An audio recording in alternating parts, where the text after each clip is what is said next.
I just want to go back to something that Delegate Resnick was talking about, and the question about legislation and how different laws and regulations feed the perception of being anti-business.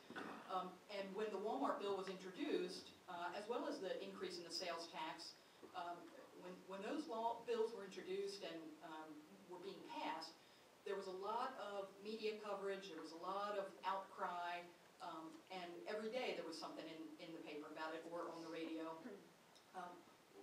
When those things changed, when the sales tax did not apply to tech companies anymore, when the Walmart bill was overturned in the courts, you did not have the level of press coverage on that because it's not as newsworthy, and people don't realize it doesn't get the splash coverage that it does as it's being implemented.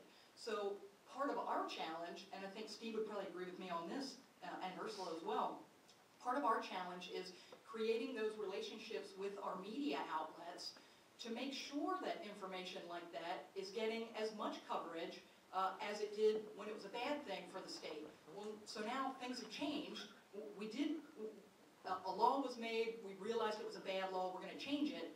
That doesn't get the coverage that the initial coverage does. So part of our challenge is making sure that we have positive relations with the newspapers, with the radios, with the magazines, with folks who are going to cover these stories.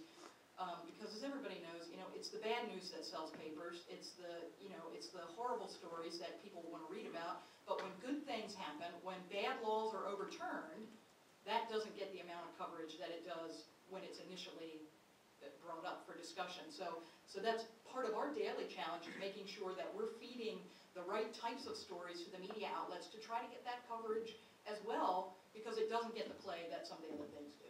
Present company excluded. Right, sure, 278.